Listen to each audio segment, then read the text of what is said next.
In 1999, two respected pastors disappeared near the icy woods bordering Vermont and Canada, vanishing without a single trace during a secluded night ritual.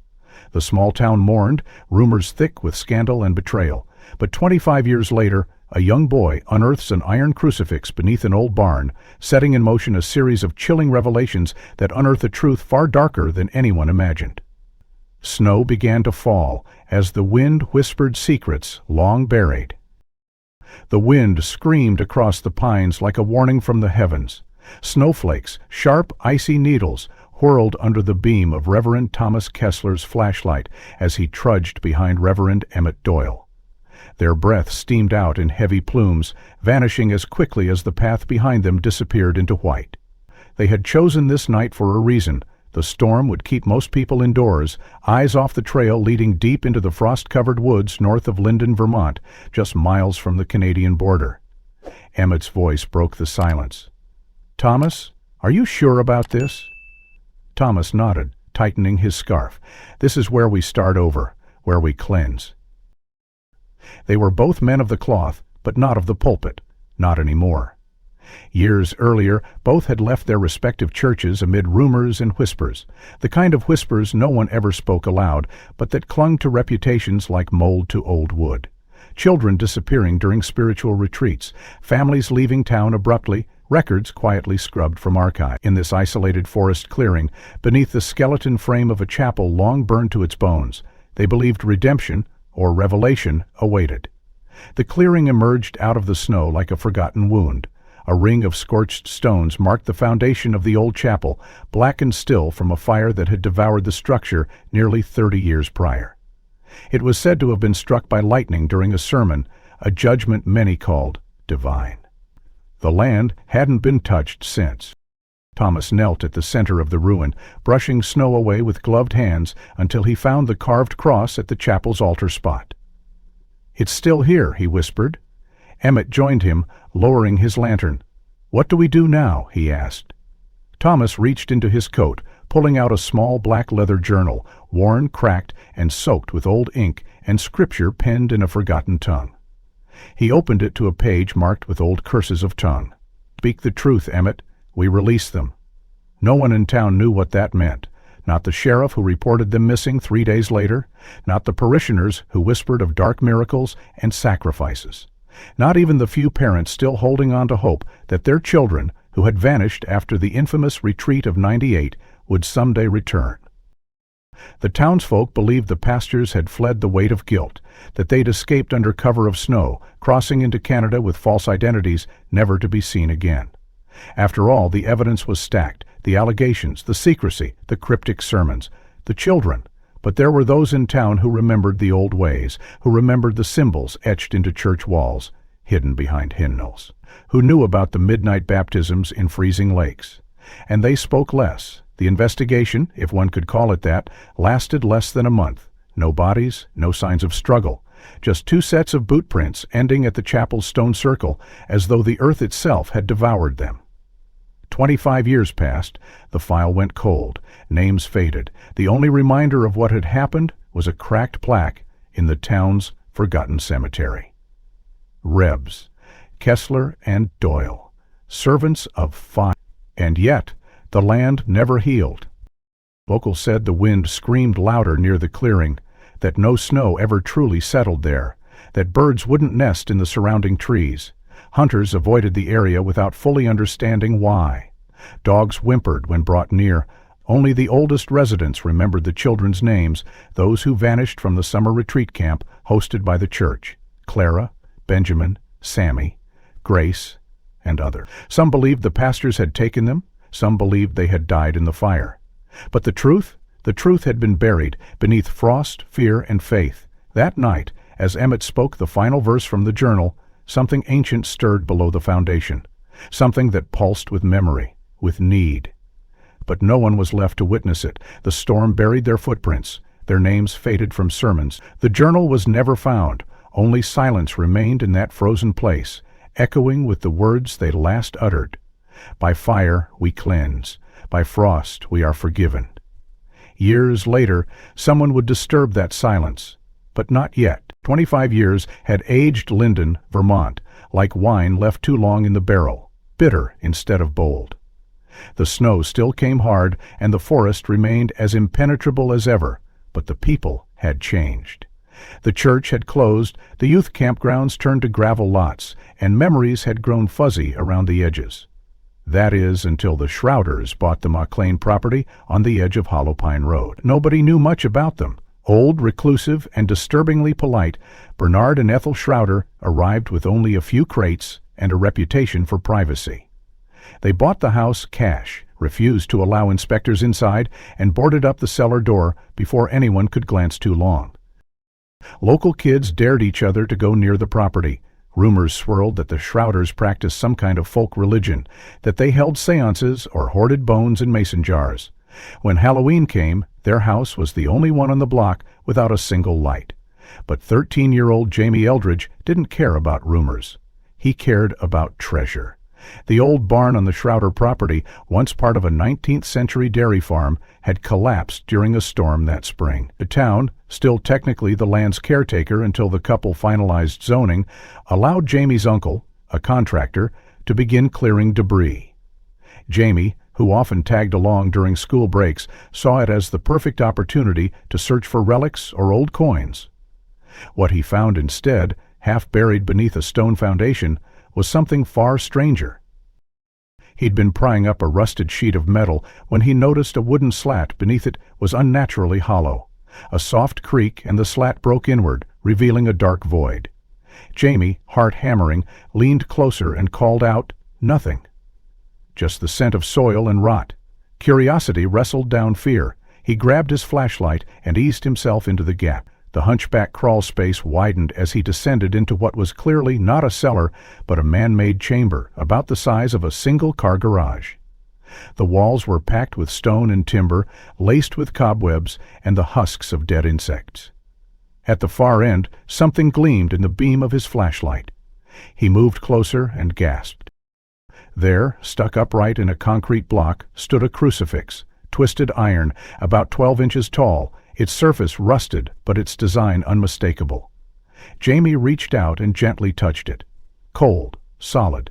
Then he saw the names etched along the base in fine, deliberate lettering. T. Kessler, Rev. E. Doyle. He didn't know the names meant anything, not yet, but something about the cross unnerved him. He backed away and scrambled up through the hole, emerging into the barn's skeletal frame with a face full of ash and dust. That evening, after dinner, Jamie showed the crucifix to his mother. She dropped her glass of wine. "Where did you get this?" she asked, voice sharp, eyes wide. He explained, and her face paled. She disappeared into the hallway and returned with an old shoebox filled with clippings and documents, things inherited from her father, who had once been the town's sheriff. Among the yellowed pages was a photocopy of a police report dated 1998. Jamie read it, confused, then stopped cold at the mention of the names: Reverend Thomas Kessler and Reverend Emmett Doyle, presumed dead or missing after a blizzard retreat in northern Vermont. No bodies found, only boot prints and a scorched altar. His mother sat down beside him, eyes distant. That house, the one the church leased out to clergy for decades, until the incident. Jamie's mind reeled.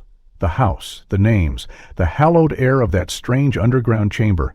He had stumbled into something buried, not just under earth, but under silence. The next morning he biked to the library and searched newspaper archives. Articles from the late 90s spoke of the missing children, the fire, the strange sermons. The retreat had involved more than scripture. There were whispers of spiritual trials, of children taken into the woods to be reborn. Then, nothing. The coverage dropped. No follow-ups. Jamie's discovery didn't stay secret for long. His uncle reported the collapsed barn to the town. A few officials visited the site, but when they entered the chamber, they claimed there was nothing inside.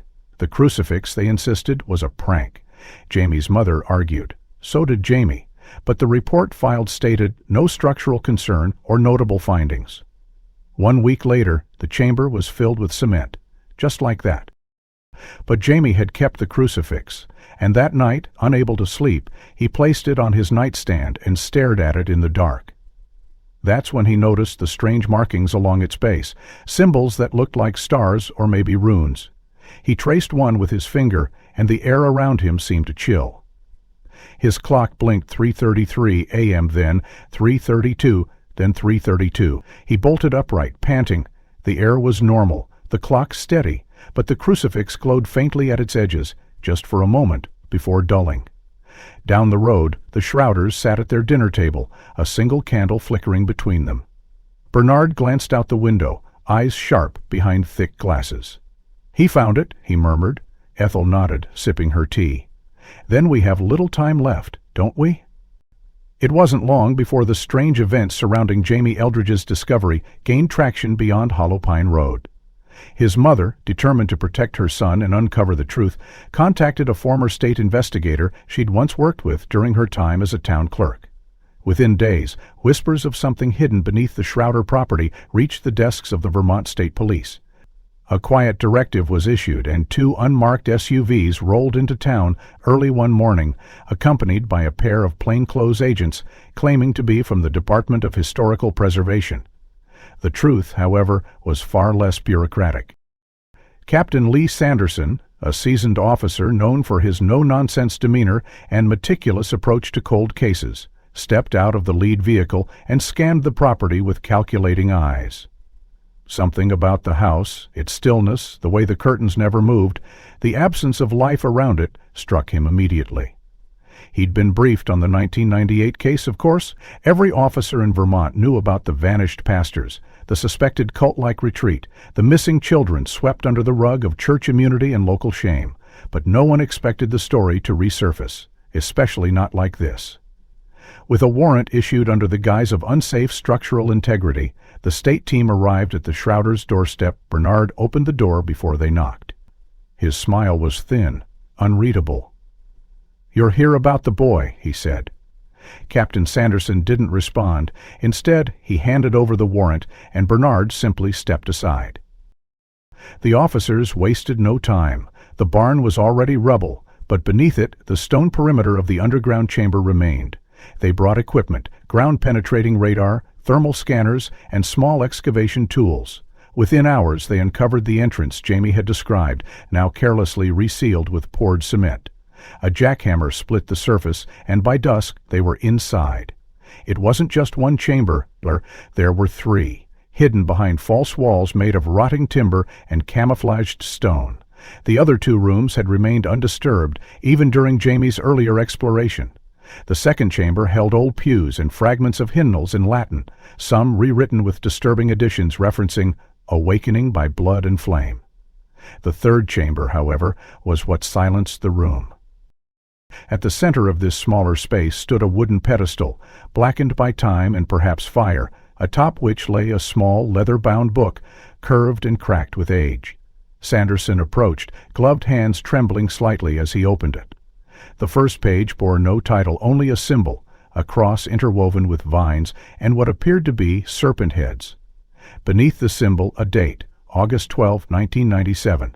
As he flipped through the fragile pages, the air in the room seemed to change. The text was handwritten in a slanted, meticulous style, alternating between English and a Latin dialect riddled with intentional errors. Each passage referenced verses from the Bible, yet none were exact. Words were changed, commands inverted. Each one marked, "Purified in flame, shall unlock the path." Sanderson turned to a page bookmarked with a rusted paper clip. There, glued loosely to the parchment, was a photograph. Its edges were curled, its surface stained. The image depicted a group of children, 6 in total, standing in front of what looked like a stone altar. Behind them, the unmistakable figures of Reverend Kessler and Doyle. The pastors looked serene, hands on the shoulders of the children. But it was the children's faces that drew a gasp from the officers crowding around.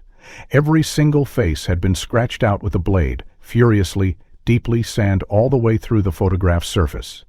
Sanderson felt a chill crawl down his back. This was no religious retreat. This had been a ceremony. Outside, Bernard and Ethel Shrouder sat in their parlor, unmoved. Ethel poured tea with steady hands, while Bernard read from a book of Psalms. "Do you think they've found it?" she asked, her voice like silk drawn across stone. Bernard nodded once. They've opened what should have stayed sealed. Back underground, the team scanned every inch of the chamber. More books were uncovered, fragments of journals, dried candles, symbols painted in faded red pigment on the walls. One officer found a small child's shoe tucked behind a stone niche. Another uncovered what looked like a diary, though it was mostly ruined by moisture. Still, parts were legible. One page read, "She cried during the branding. Emmett said her soul would resist." Thomas disagreed. He says the fire purifies faster than flesh. The deeper they dug, the darker it grew, not just in light, but in atmosphere. The very air thickened, as if protesting their presence. Radios began to crackle. Batteries drained without warning. One officer claimed to hear whispers when no one else spoke. Sanderson ordered the chamber sealed again, but not before photographing and cataloging every item. The journal, the scratched photograph, the twisted crucifix, all bagged and stored. Back at the station, he laid the photograph under a magnifier. Despite the damage, one detail struck him. In the lower left corner, partially obscured, was the hem of a red garment. Different fabric, not clerical, possibly modern, possibly out of place. Jamie, unaware of the full extent of what had been uncovered, sat alone in his room, studying the crucifix again. The markings along the edge glowed faintly, not constant, but pulsing like a heartbeat. He hadn't told anyone that it sometimes vibrated softly when he held it, or that, in his dreams, he now stood in that chamber beneath the barn, surrounded by children whose mouths opened but produced no sound. Sanderson, meanwhile, sent the photo to a forensic analyst in Montpelier.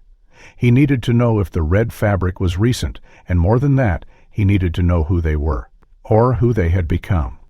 News of the photograph spread quickly, first through whispered conversations at the diner, then through cautious phone calls between old families who had lived in Linden for generations. The image, haunting, corrupted, made its way to a community bulletin board at the town's historical society, displayed quietly beneath a note that read, "Seeking Identification, 96 Church Retreat." Peter sat there for 3 days, gathering glances and theories, until Agnes Weller walked in on a rainy Thursday morning.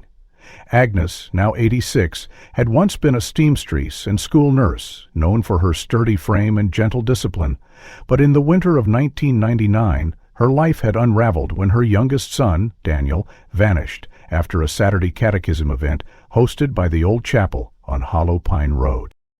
She'd searched, prayed, and waited, and when the police told her there was no trace, when the church offered shallow condolences, when her neighbors stopped meeting her eyes in the street, she folded inward like old cloth left in the sun.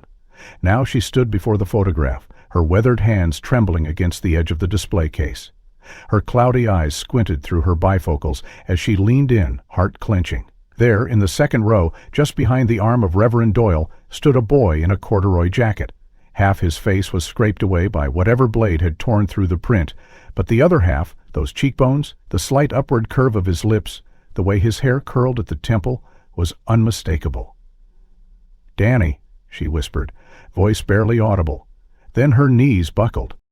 The museum staff called for help, and within hours, local reporters arrived. The police tried to contain the exposure, but it was too late. Agnes's heartbreak reanimated a town that had spent decades in quiet denial. Her voice, raw from emotion, echoed through every interview. "He was there. I don't care what they say, that was my baby." At the same time, Reverend Malcolm Hayes, the current pastor of St. Luke's Reformed Chapel, stood behind his pulpit and prepared for a Sunday unlike any he'd delivered before. Hayes had always been seen as a stabilizing force, a man of compassion, quiet wisdom, and unshakable calm. But as he adjusted the microphone and looked at the congregation, a chill passed through him. He cleared his throat. "Many of you know me as a man of faith," he began, his voice steady but low.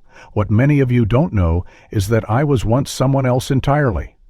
The congregation shifted in their seats.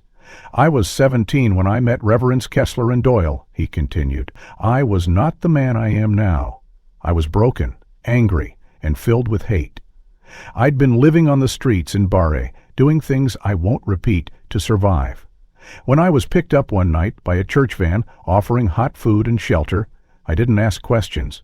I just climbed in. The church fell silent, took me in, fed me, gave me a bed, and they gave me purpose. They told me the world was blind, that it had turned its back on something ancient and beautiful. They said the children they gathered were chosen, that through fire their spirits would illuminate the path to salvation. Someone in the front pew gasped. I believed them, Hayes admitted, lowering his gaze. At least for a time, but then I saw things, heard the prayers twisted into something unholy. I saw the pain in those kids' eyes when they thought no one was looking, and something inside me woke up. I fled one night. I told the police. They laughed, told me it sounded like a cult movie. That I needed therapy, not a badge. Murmurs filled the church. It said, so I changed my name, found a new church, dedicated my life to healing what I helped wound. But now they've returned. The signs are there, the cross, the journal, that photograph. He paused, then added, what we buried never stayed buried. We built our lives on top of a lie, and now it's breaking through the soil again.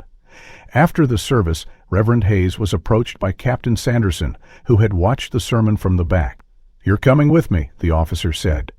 Hayes nodded. No protest. They drove together to the evidence lockup, where the crucifix and journal were stored. Hayes didn't touch them, but as soon as he saw the journal's cover, he closed his eyes. That Kassler's handwriting, he said. The cross. Doyle made it. He had it cast in Montreal before the retreat. He said it was the last key. Not to open something, he said slowly. Keep something shut. At that same hour, Jamie Eldridge sat in his bedroom, sketching the symbols from the crucifix onto notebook paper, trying to make sense of them. A sudden knock at the door startled him. His mother entered, face pale. Jamie, she said, voice tight. There's someone you need to meet. She stepped aside, and in walked on to the cross on Jamie's desk. Her lips trembled. You found it, she whispered. It's starting again. It began with a sinkhole. Just 50 yards from the Shrouders' property line, a routine excavation for a historical society expansion project caused the ground collapse, revealing a chamber beneath that no one had mapped or even suspected.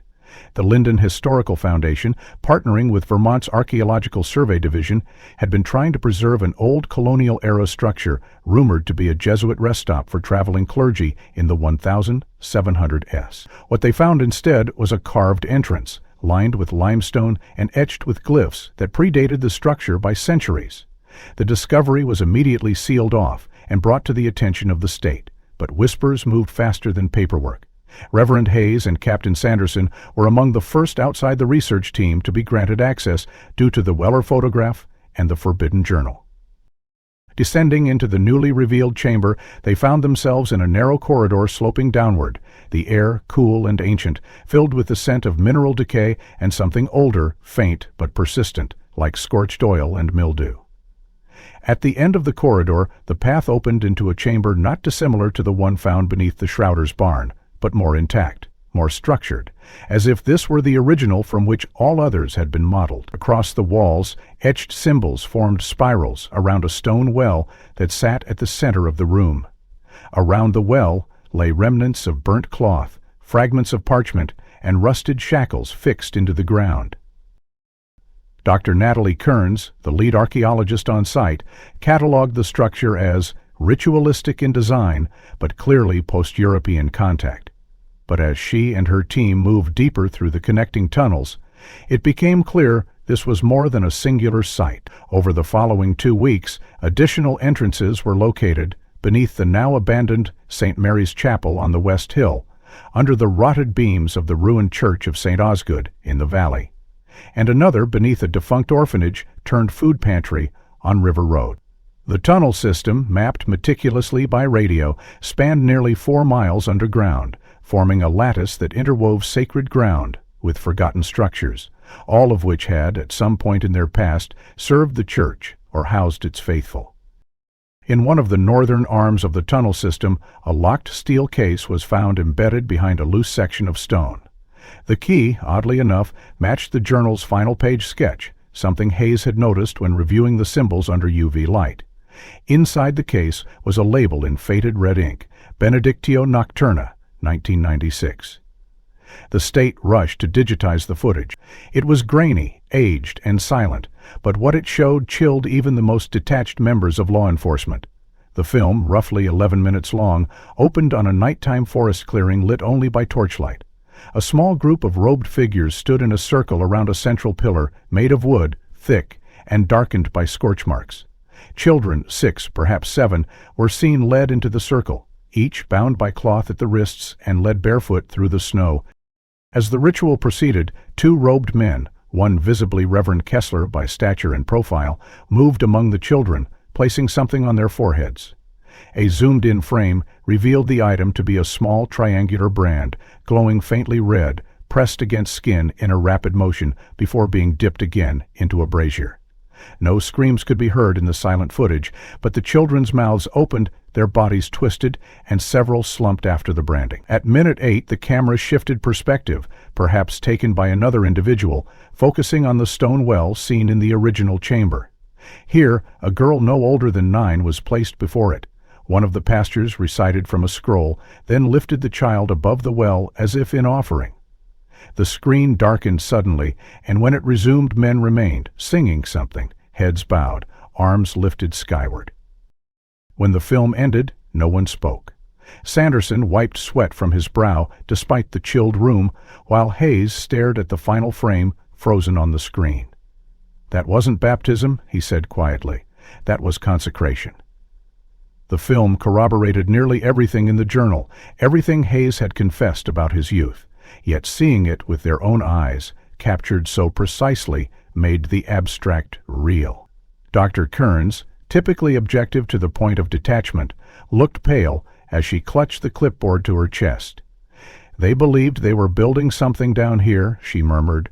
"A system, a network, not just of tunnels, but of energy, faith, ritual.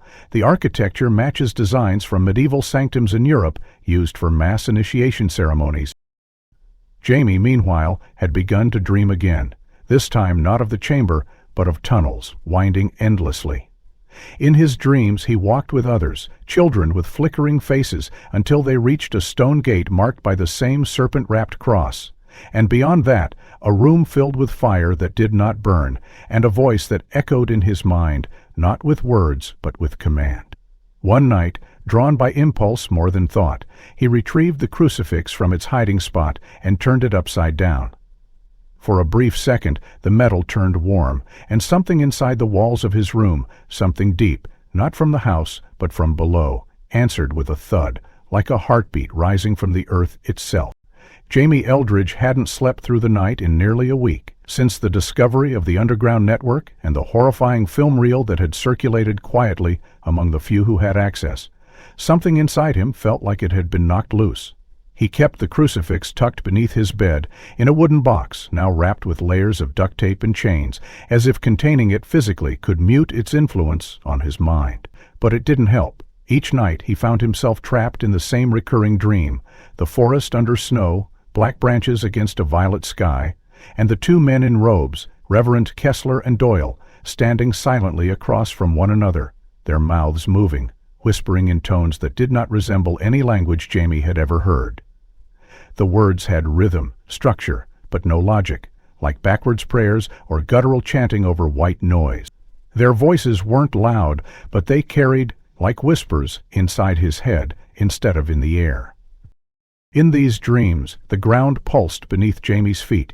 He saw children around him, some holding hands, some staring blankly at the sky, others kneeling with eyes rolled white. The crucifix glowed in his hand, hot, humming like a tuning fork against his palm. He always woke gasping, drenched in sweat, and unable to speak for several minutes, as if the language had followed him out of the dream and taken temporary hold of his tongue. His mother began to notice the changes. He ate less, flinched at sudden sounds, avoided going outside unless absolutely necessary. His notebooks filled with unfamiliar characters and symbols, twisting marks that mirrored those from the journal discovered under the Shrouder's barn, though Jamie swore he had never seen them in waking life. She took him to a therapist, who prescribed anti-anxiety medication and light sleep aids, but the dreams persisted, growing longer and more vivid. Then the disappearances began. At first it was subtle, A fifth-grade girl named Lacey Bryant didn't get off her school bus on a Wednesday afternoon. Her parents, frantic, assumed she had walked home with a friend. But when none of her classmates could confirm it and her phone was found crushed near the edge of Blackwood Forest, panic set in. Flyers went up, search parties were organized. For a moment, the town united like it had 25 years before. But no trace of Lacey was ever found. 2 days later, a boy named Elijah Parks, known for riding his bike to the edge of the reservoir and skipping rocks after school, never came home. His bike was later found, undamaged, resting neatly against a boulder near the water. No scuff marks, no sign of struggle, just silence. The third child, a 7-year-old named Riley Quinn, vanished from his own backyard in broad daylight. His older brother swore he had seen a man in a black bathrobe standing under the maple tree behind their fence just minutes before Riley disappeared. But no footprints, no fingerprints, and no surveillance footage could verify the claim. Within a week, the town of Linden was in chaos. News crews arrived, parents kept their children indoors, schools implemented emergency protocols. And all the while, Jamie felt something inside him tightening, like a wire pulling taut with each new child gone. He began to hear things when awake, distant whispers that returned only when he held the crucifix, sounds that seemed to respond to his thoughts, to anticipate his fear. Captain Sanderson worked tirelessly, revisiting the old 1998 files, drawing lines between then and now. Each missing child mirrored the old pattern, similar age range, similar timing, and eerily each one had last been seen within a 3-mile radius, now known to connect through the tunnel system. Reverend Hayes, once again shunned by his peers for speaking too openly about what he believed to be spiritual contagion, continued to insist these were not kidnappings, but activations, rituals reignited by a force long buried. He confronted Sanderson in the police station late one night, slamming a dusty book of Latin translations onto his desk. "They're not just gone," Hayes said. "They've been chosen, again." Sanderson didn't answer immediately. He flipped open his folder and pulled out a photo from the Parks case, the boy's discarded bike, clean and resting unnaturally upright in a patch of grass too soft to hold it. "You think it's Jamie?" he asked. "You think the crucifix is doing this?" Hayes exhaled slowly. "I think Jamie was the lock," he said, "and I think the cross was the key." Meanwhile, Jamie had begun sleepwalking. His mother found him twice, standing outside in the cold, bare feet pressed to frozen ground, eyes wide open but unseeing. Once she caught him tracing symbols into the frost on the window pane, symbols that exactly matched those etched into the walls of the hallowed chamber beneath the old chapel. He couldn't remember these incidents. In fact, during the day, he barely remembered the dreams at all anymore, only the lingering dread and the image of fire, columns of flame rising from underground, licking at stone ceilings, miting the faces of silent watchers. The town, desperate for answers, turned to superstition. Salt lines were poured across doorsteps. Old lines were poured across doorsteps, old works of art set foot in a church in decades. Reverend Hayes warned of a pattern, of a cycle, but no one wanted to hear it now. They wanted action, not theology. And all the while, the crucifix under Jamie's bed pulsed quietly in the dark, its metal warm even when untouched, its markings seeming to shift ever so slightly under the light. One night, when he opened the box to check it, the crucifix was no longer where he had left it. It was standing upright on the windowsill, pointed toward the woods. The symbols were the breakthrough.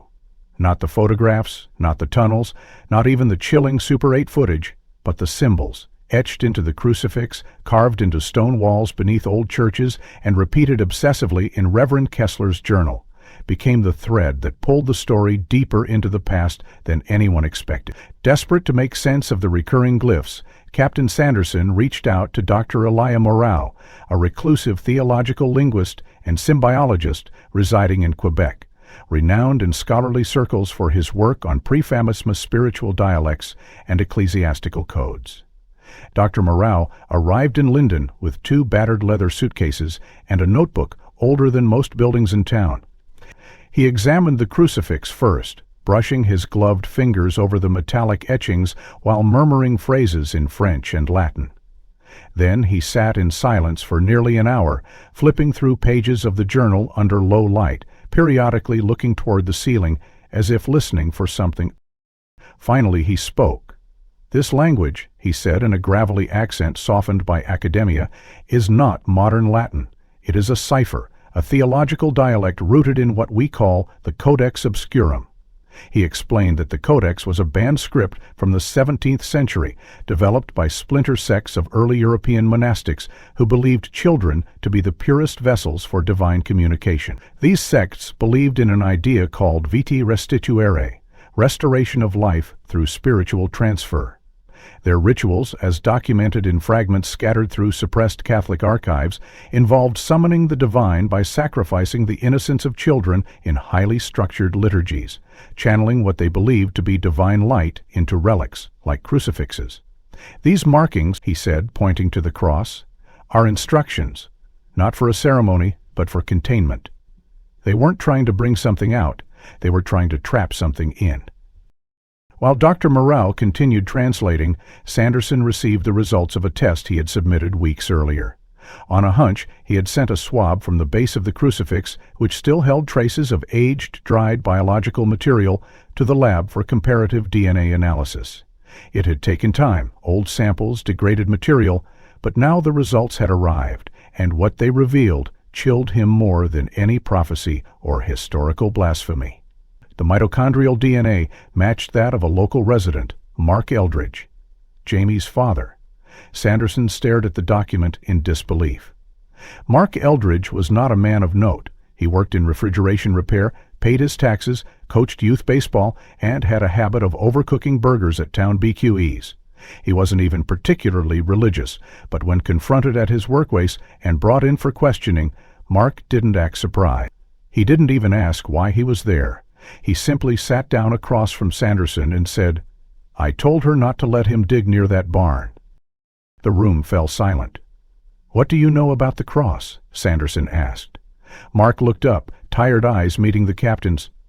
"I know it's not the first time it's shown up," he explained, slowly, as if unburying a truth long entombed in silence. He had grown up in Linden, but left for college at 16, one of the few locals to earn a scholarship out of state. But he returned the summer of '97, out of state. What no one knew, what he had buried even from his wife, was that he had been one of the teenagers involved in Reverend Kessler's early experiments. Not one of the chosen children, but a guardian, an acolyte, sworn to protect the relics and memorize the rites. "I was 15 when they gave me the mark," he said, rolling up his sleeve to reveal a faded scar, triangular, almost indistinguishable now.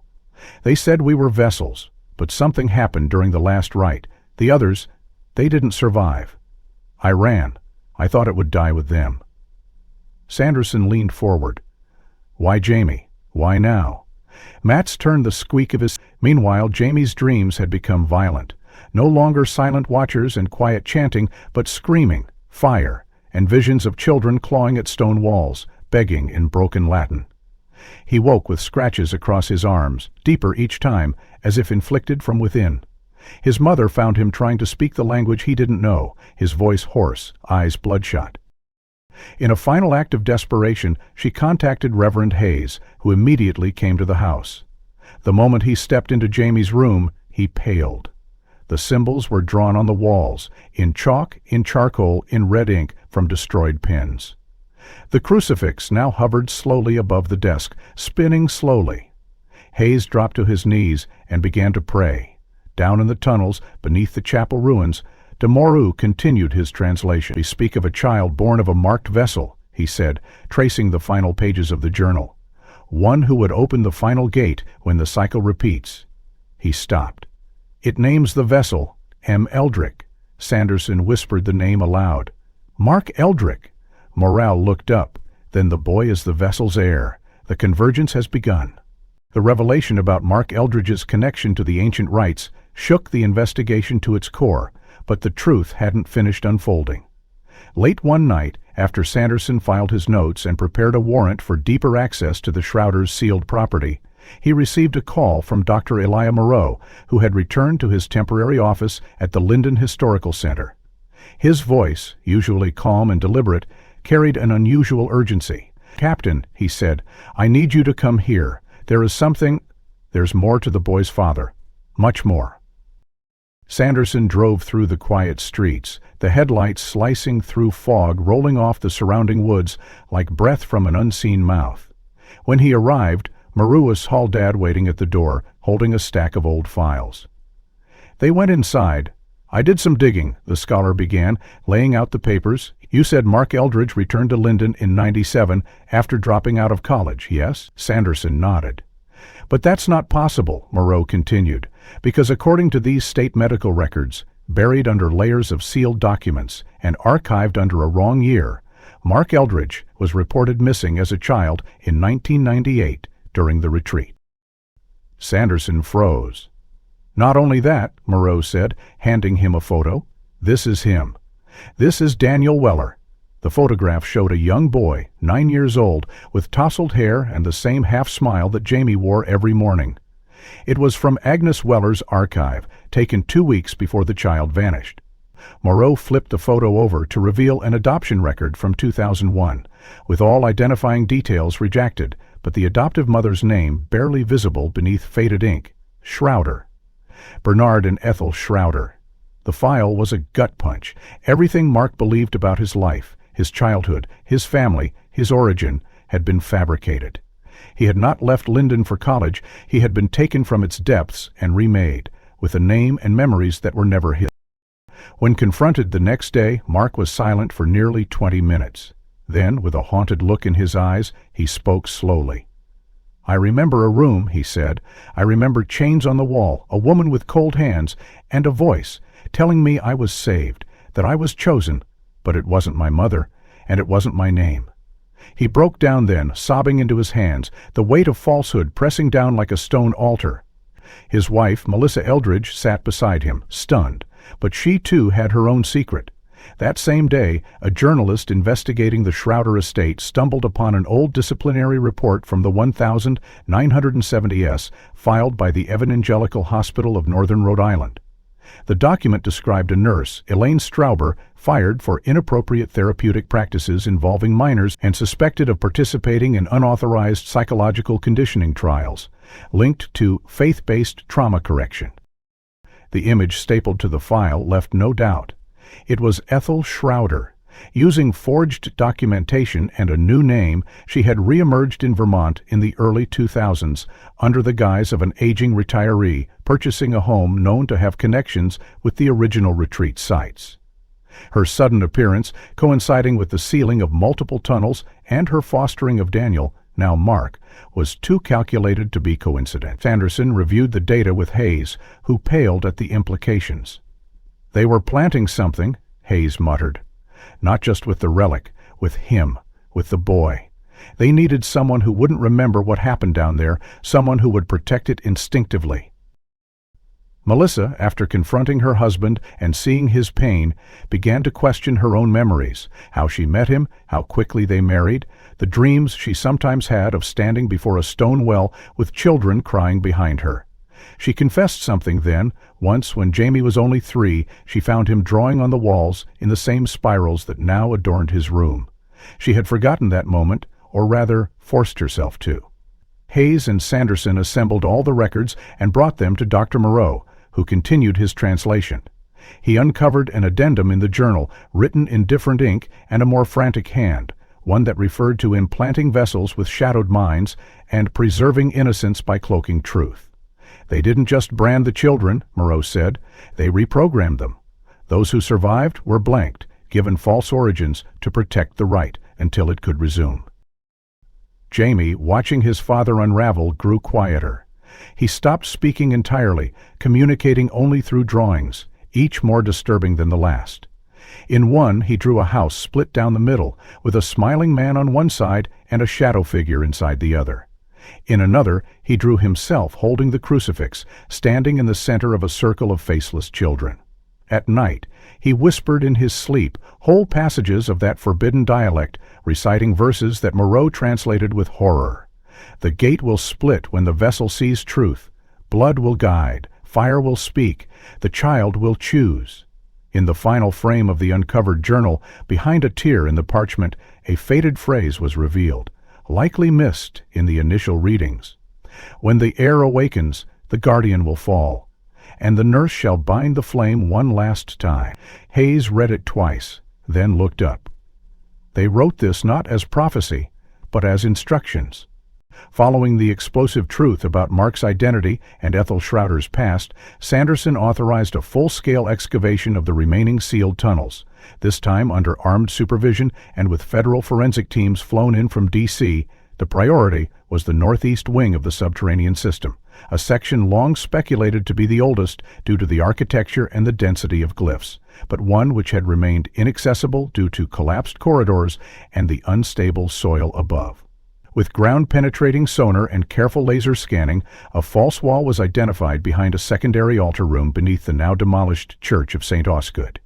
When the stone was finally removed, what lay beyond silenced every man and woman present. It was a chamber unlike the others, narrower, colder, with walls thicker than any found elsewhere in the network. Along the base of the far wall, the floor dipped into a sloped trench, its surface uneven, fragmented by time. But it wasn't until Dr. Moreau's assistant shone her light across the floor that they saw it. Bones, tiny, fragmented bones, skulls no larger than teacups, ribs delicate as feathers, spines barely longer than a pencil. The forensic team quickly confirmed what the silence had already told them. These were the remains of children, likely aged between 6 and 10, some crushed beneath stone, others showing signs of binding, friction scars along the wrist and ankle zones as if they had been shackled or tied. The floor itself, when pulled back further, revealed carvings etched with soot and dried blood, old symbols consistent with the codex obscurum, but inverted, as if this chamber had been used not to invoke, but to consume. Reverend Hayes stood at the edge of the trench, his hands shaking, his voice a whisper as he recited a song for the dead. "They weren't meant to survive," he said. "This was the end point." But the most horrifying discovery came when they examined the far wall. One of the forensic officers, while tapping for voids to check for structural instability, noticed that one section of stone sounded wrong, hollow. The team hesitated, then drilled carefully, removing just enough brick to see what was behind. 2 bodies, upright, pressed into a standing position, the flesh long since rotted away, leaving only brittle bone wrapped in shreds of ceremonial cloth. Their arms were crossed over their chests, and between them, driven into the stone between shoulder blades, was the iron crucifix Jamie had found, though this was clearly its twin, identical in every way. Embedded so deeply into the mortar that the surrounding stone had turned black, scorched from some ancient reaction. Morrell stepped forward slowly, brushing the dust from the second crucifix. His voice cracked. "They weren't the ones conducting the final rite," he said. "They were the offering." The implications hit like thunder. Reverends Kessler and Doyle had not vanished into the snow. They had been betrayed, sacrificed by their own inner circle. The rite of 1998 had gone wrong, catastrophically so, and in an attempt to contain the failure, their disciples had sealed them inside the wall, binding the last of the energy to the relic they believed would suppress the unleashed force. But instead of dying as martyrs, they had become vessels, trapped remnants of will and memory, fused into relic and stone, waiting for release. When Jamie uncovered the crucifix, when he brought it into daylight and bloodline proximity, the seal began to erode. Back at the Eldridge home, Jamie's condition deteriorated. He no longer slept, but entered trances, hours of unbroken stillness during which his eyes remained open but unfocused, lips moving silently. When he emerged, he wrote pages of script he could not translate, and once he scrawled a phrase across the living room wall in red ink. Melissa tried everything: pastoral intervention, medical sedatives, even desperate pleas to burn the crucifix, but nothing worked. When she attempted to remove the relic, Jamie screamed so violently that neighbors called the police. His voice during the scream was layered, fractured, like a chorus of different tones speaking from the same throat. At the dig site, forensic dating confirmed that the entombed skeletons matched the rough age and biological markers of Kessler and Doyle. DNA tests using the tissue fragments from the second crucifix, preserved behind the bone, matched archival dental records recovered from the diocese files. There was no longer any doubt.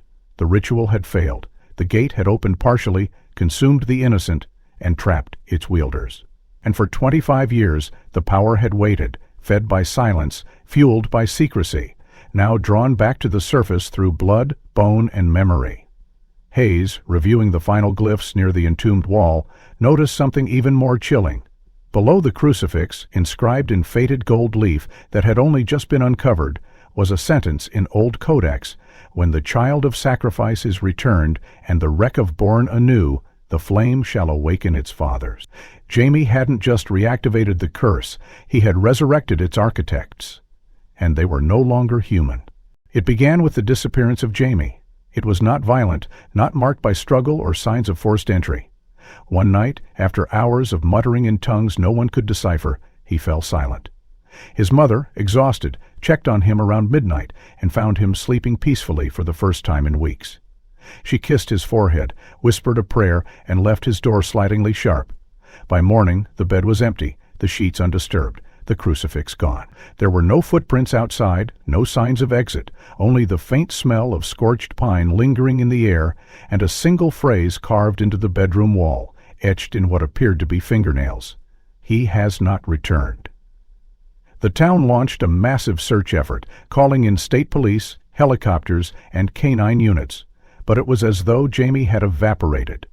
Captain Sanderson, now visibly aged and wearied by the weeks of discovery, called off the official search after 10 days, citing environmental danger and lack of leads. Unofficially, he kept a small team of trusted officers on call, steadily made the tunnel network, though none dared enter without backup. Reverend Hayes resigned from his position at St. Luke's, disappearing from public view entirely. Some said he returned to a monastery upstate. Others whispered he'd gone into the mountains to seek absolution. Melissa Eldridge, Jamie's mother, was admitted to a psychiatric facility after a breakdown during a televised interview, where she began screaming in the middle of a question, eyes rolled white, repeating her son's final phrase in a guttural monotone: "He has not returned. He has not returned." Authorities tried to dismiss it as trauma, hysteria, a mother's grief, but the signs were multiplying. Other children in the area began experiencing strange dreams. One girl spoke of a tunnel of light that turned to fire. Another, a boy of 9, claimed a man in black robes visited him each night with a book made of skin. The stories were dismissed as mass hysteria, but Sanderson knew better. Then came the footage. A wildlife researcher installing a new grid of motion migration near the Blackwood Forest edge captured something that froze the blood of every analyst who reviewed it.